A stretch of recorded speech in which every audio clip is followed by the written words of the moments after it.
Парламентарното собрание на Советот на Европа во својата јануарска сесија изгласа резолуција за затворање на пост-мониторинг диалогот со Македонија. Со ова како што е објавено на страницата на Советот на Европа, собранието одлучи да продолжи да ги следи случувањата преку својот механизам за редовен периодичен преглед. Во резолуцијата се наведува напредокот на земјава во владењето на правото, заштитата на човековите права, демократијата, соработката со телата на Советот на Европа, а се признава и политичката посветеност за исполнување на обврските преземени уште во 2000 година. Се поздравуваат и мерките преземени за борба против корупцијата и посветеноста на земјава за решавање на проблемите со човековите права со кои се соочува ромската заедница, иако проблемите остануваат, како што се реформирањето на механизмот за балансирање во врска со пристапот до вработување во јавниот сектор, примената на законот за употреба на службените јазици и почитувањето на правата на лицата кои припаѓаат на бугарското етничко малцинство. Парламентарното собрание на Советот на Европа останува загрижено за ниското ниво на перцепирана судска независност и бројните обвинувања за политизација на судството, како и застарената инфраструктура на судството и неговите недоволни човечки и финансиски ресурси. Исто така изразена е загриженоста за бројните обвинувања за широко распространетата корупција на јавниот сектор. Во дебатата за овие точки учествуваа сите членови на делегацијата на собранието. Иванка Василевска, заменик шеф, и членовите Беким Ќоку и Бисера Костадиновска-Стојчевска. За премиерот Христијан Мицкоски денешното признание од Советот на Европа за напредокот на земјата и затворањето на пост-мониторингот представува историски момент за Македонија и е подеднакво важен како и денот на прогласувањето на независноста на земјава.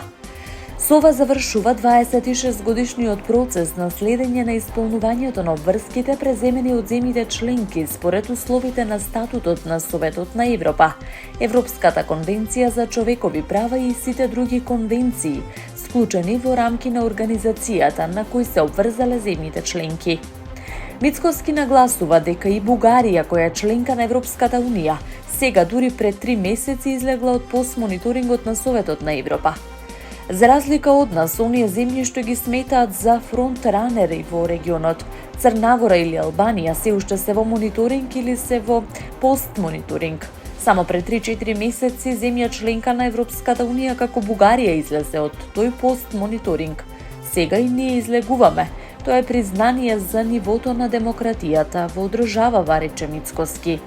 Парламентарното собрание на Советот на Европа изгласа резолуција за затворање на постмониторинг диалогот со Македонија, со што собранието одлучи да продолжи да ги следи случувањата преку својот механизам за редовен периодичен преглед. Имено со ова завршува 26 годишниот процес на следење на исполнувањето на обврските преземени од земјите членки според условите на статутот на Советот на Европа.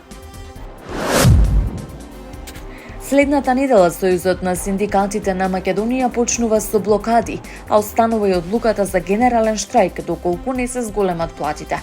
Оттаму патија отворен повик до владата да дојде в понеделник во зградата на ССМ и да го потпише колективниот договор, со кој платите ќе се зголемат од февруари.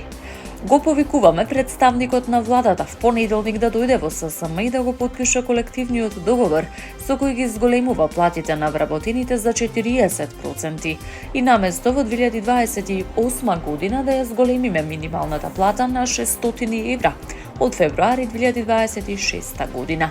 Го покануваме преку вас медиумите да дојде и да ја зголеми платата врз манипулациите што ги искажуваат дека ССМ одбил да се зголеми, а патем Сојузот на синдикати протестира и од улица им кажуваме дека не ги зголемуваат платите, порача председателот на ССМ Слободан Трендафилов на денешната пресконференција. Синдикатот нагласи дека протестите не се политички организирани и дека според нив работниците се обединиле околу сиромаштијата и ниските плати. Оттаму тврдат дека имало притисоци врз работници да не излегуваат на протести. Како примери споменаа институции и организации за кои најавуваат дека дополнително ќе информираат, откако синдикалните организации ќе достават податоци. Доколку и по блокадата не се зголеми минималната плата, Сојузот на синдикати на Македонија вели дека работи на подготовка за генерален штрајк. По спроведена обемна истражна постапка во која беа опфатени 27 полициски службеници, јавен обвинител од специјализираното одделение за гонење кривични дела, сторени од лица со полициски овластувања при основното јавно обвинителство за гонење на организиран криминал и корупција, до Основниот кривичен суд Скопје поднесе обвинителен акт против 13 полициски службеници, соопштија од обвинителството. Обвинетите се товара дека сториле кривично дело тешки дела против општата сигурност, поврзано со пожарот што на 16 март 2025 година настана во дискотеката Пулс во Кочани, при што животот го загубија 63 лица, повеќе од 200 се здобија со тешки животни повреди. Според обвинението, во периодот од 14 до 16 март минатата година, обвинетите полициски службеници одобриле и спровеле план за акцијска контрола на угостителски објекти, без целосна проверка дали се испочитувани законските прописи и безбедносни процедури. При контрола во кабарето не биле превземени соодветни мерки за заштита на присутните лица, ниту имало спречено користење на непријавена пиротехничка опрема, што довело до настанување на пожарот. Во однос на 7 полициски службеници, јавниот обвинител донесе наредба за запирање на истражната постапка, бидејќи утврдено дека нивните законски надлежности не се во директна причинско-последична врска со настанувањето на пожарот. Најмалку 85 лица загинаа во Соединетите Американски држави од Тексас до Њу Џерси како резултат на снежната бура и ниските температури, што паднаа до 40 степени под нулата, објави американските власти. Половина од смртните случаи се пријавени во Тенеси, Мисисипи и Луизијана, додека некои смртни случаи се припишуваат на хипотермија. За други се сомнева дека се поврзани со изложеност на јаглерод моноксид од извори на топлина што се користат во области без електрична енергија. Неголем број прекини на електрична енергија продолжуваат да се бележат во Мисисипи и Тенеси, со околу 87.000 клиенти без електрична енергија во секоја од тие држави. Синоптичарите предвидуваат дека температурите под нулата ќе траат во источниот дел на САД до февруари и дека постои голема веројатност за обилни снежни врнежи во Северна и Јужна Каролина, Вирџинија и североисточна Џорџија овој викенд. Стотици припадници на Националната гарда се мобилизирани вчера во Мисисипи и Тенеси за да ги расчистат урнатините и да им помогнат на луѓето заглавени во автомобили или домови. Председателот на Украина Володимир Зеленски изјави дека за него е апсолутно неприфатливо да се сретне со председателот на Русија Владимир Путин во Москва, но дека јавно го повикува Путин да дојде во Киев на разговори.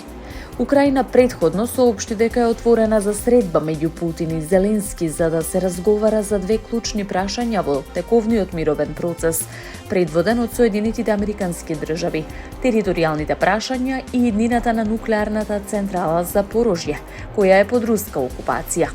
Зеленски додаде дека секогаш е подготвен за каков било формат на разговори, што би довеле до крај на војната, но дека е невозможно тие да се одржат во Москва или во Белорусија.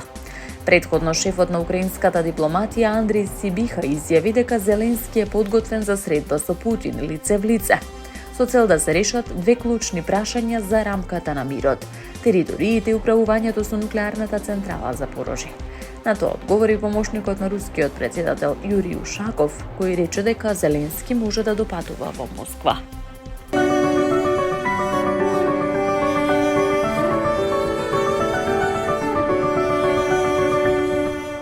Времето денеска променливо облачно со повремени локални врнежи од дожд, на повисоките места од дожд и снег, а на планините од снег. Ќе дува слаб ветер од променлив правец. Минималната температура ќе биде во интервал од 3 до 8, максималната ќе достигне од 8 до 13 степени. Во Скопје е променливо облачно време со повремен слаб дожд. Минималната температура ќе се спушти до 5, а максималната ќе достигне до 10 степени. За време на викендот продолжува периодот на променливо облачно време, со повремени врнежи од дожд, а на планините од снег. Пообилни врнежи ќе има в недела, кога ќе преминуваат во снег и во некои од пониските места. Од понеделник во текот на денот ќе настапи постепено стабилизирање на времето, со опаѓање на утринските температури, а дневните ќе бидат во пораст.